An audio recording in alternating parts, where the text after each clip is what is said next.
Imagine being a famous singer with thousands of fans, only to wake up and find a deadly predator in your bed.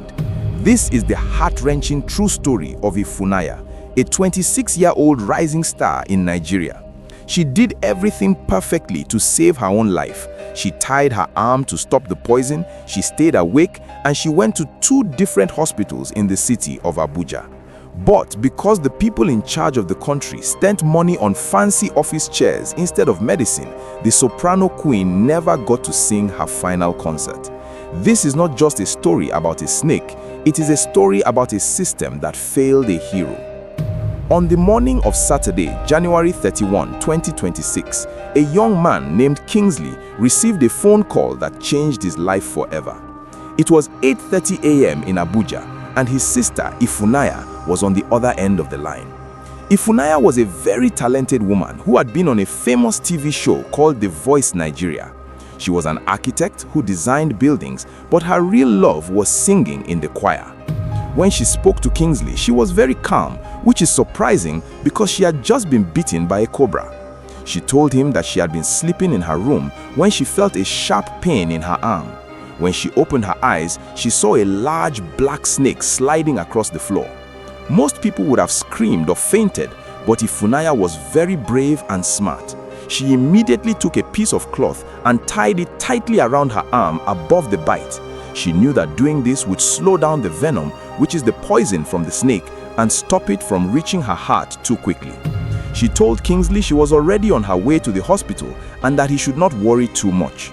Kingsley was terrified, but he tried to stay strong for his sister. He stayed on the phone with her the entire time to make sure she didn't fall asleep or lose consciousness. He also used a second phone to call their friends and family in Abuja, telling them to rush to the hospital to help her because she was going there all by herself in a taxi. Ifunanya's first stop was a place called Divine Health Hospital on Trademore Road in the Lube area of Abuja.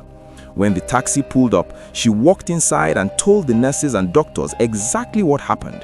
She showed them her arm and the bite mark from the cobra. But instead of rushing to help her or giving her medicine, the staff at the hospital told her something very disappointing. They said they did not have any snake anti-venom in the entire building. Anti-venom is the special medicine that stops snake bite from killing a person. Without it, a snake bite victim is in big trouble. They didn't offer to give her a ride in an ambulance or even call another doctor for her. They simply told her they couldn't help. This was a very dangerous waste of time because every minute counts when a cobra's poison is in your blood. Ifunanya didn't give up though. She was a fighter. She walked back out of the hospital and booked another ride using a phone app to go to a bigger hospital called the Federal Medical Center in Jabi, the area of Abuja. All this time, her brother Kingsley was still listening to her on the phone. She sounded fine and was speaking clearly, which made him think she was going to be okay. He told her to keep breathing and promised that help was coming soon. He believed that once she got to the big government hospital, the professional doctors would have everything they needed to save her life. By almost 10 a.m., Ifunanya arrived at the Federal Medical Center in Jabi. At this point, she had been bitten for an hour and a half, but she was still very alert. She walked into the emergency room and started talking to the medical team. Kingsley was still listening on the phone and he started to get very frustrated. He could hear the doctors and nurses asking her many questions about how it happened and what kind of snake it was. To Kingsley, it felt like they were talking too much instead of acting. He shouted into the phone, asking them if they had the medicine his sister needed. The doctors told Ifunanya that they were going to start a drip, which is a bag of fluids that goes into the arm through a needle. Then the medical staff did something that many people now think was a mistake. They removed the tight cloth she had tied around her arm. They told her to calm down and relax. But as soon as they removed that cloth and started the drip, things went very wrong. Ifunanya told her brother she was starting to feel very dizzy. Her voice started to change and she couldn't speak clearly anymore. Her tongue felt heavy and she was struggling to make sense. Kingsley realized she needed to rest, so he finally hung up the phone, thinking the doctors were now in control. He didn't know that this would be the last time he would ever hear his sister's voice. While Ifunanya was struggling in the hospital bed, her friend Sam, who was the music director of her choir, saw a message on social media. Someone had posted that Ifunanya was at the hospital and needed help. Sam dropped everything and drove as fast as he could to the Federal Medical Center. When he got there, he saw that Ifunanya was in a lot of pain and having trouble breathing. The doctors told the people there a shocking piece of news. They said that to treat a cobra bite properly, they usually need 2 different types of anti-venom medicine. The hospital only had one type. They had already given her the one they had, but they told Sam he had to go and find the second one himself. This was a big problem because a government hospital in the capital city should have all the medicine ready for emergencies. Sam didn't argue. He jumped back into his car and drove for 10 minutes to a private pharmacy he knew. He found the medicine and paid for it quickly. He was driving back to the hospital thinking he was about to save his friend's life, but his phone rang. It was Ifunanya's friend who was staying with her. The friend was crying. She told Sam that Ifunanya had just died. It was 12:20 p.m. In less than 4 hours, a healthy young woman who was a star on television had passed away because a major hospital was missing a simple bottle of medicine. We tell these stories because if we don't talk about them, nothing will ever change.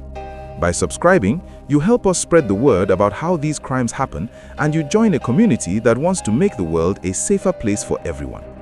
We need your support to keep telling the truth. In the comments, tell us, do you think the first hospital should be punished for turning her away?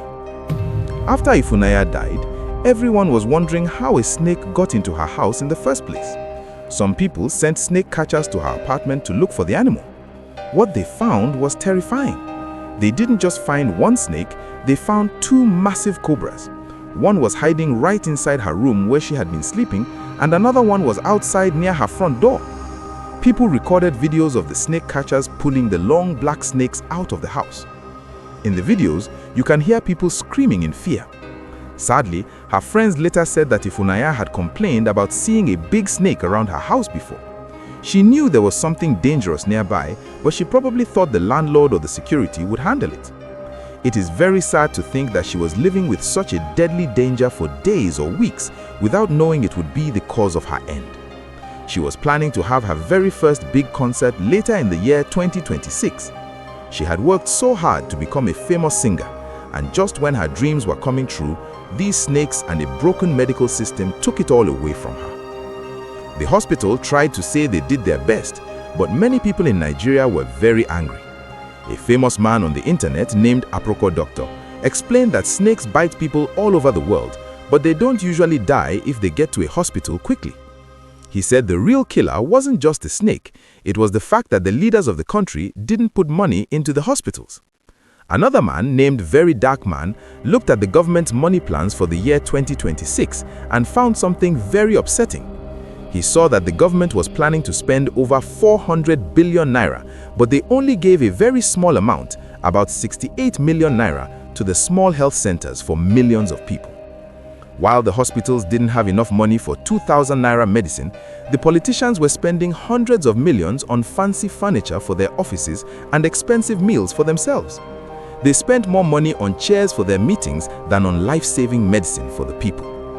This is the real crime in history. Ifunanya did everything she was supposed to do to stay alive, but the people who run the country did not do their job to make sure the hospitals were ready. The story of Ifunanya, the Soprano Queen, teaches us a very important lesson. It teaches us that we cannot just rely on luck or our own strength. We have to make sure our leaders are doing what they promised. Ifunanya was a hero who fought for 4 hours to stay alive. She showed us that even in a scary situation, we should stay calm and try to help ourselves. But her death also shows us that we must demand better hospitals for everyone. No one should die from a snake bite in a big city in the year 2026. We must remember Ifunanya not just for her beautiful voice, but as a reminder to always check our surroundings and to keep asking for a better healthcare system. Her father had to call an ambulance to take her body back to their home state of Enugu for her burial. It was a very sad ending for a woman who had so much life left to live. Let this story be a warning to stay safe and always be aware of the dangers in our homes and the failures in our systems. Thank you for watching this deep dive into a tragic real-life event here on Tremendous Crime in History. Ifunanya's story is one we should never forget because it shows how one small mistake by a hospital can lead to a massive tragedy. We hope this story encourages you to be more aware and to value the lives of those around you. Please don't forget to like this video and share it with your friends so they can learn from this story too. Subscribe to our channel for more true stories about crimes and events that changed history. Until next time, stay safe and keep looking out for one another. She was sleeping and then it was the pain of the bite that woke her up, and then she saw the snake. That was when she screamed. So anytime I hear a movement, I just look towards the gate. Okay, maybe she's the one coming back. Now all these things they're telling me is not true. She's quiet, she's respectful, she's nice. Ifunanya was not as much or as little as Telelai. The fact that Arise News is coming to ask about Ifunanya's demise already shows the kind of person that Ifunanya was so big.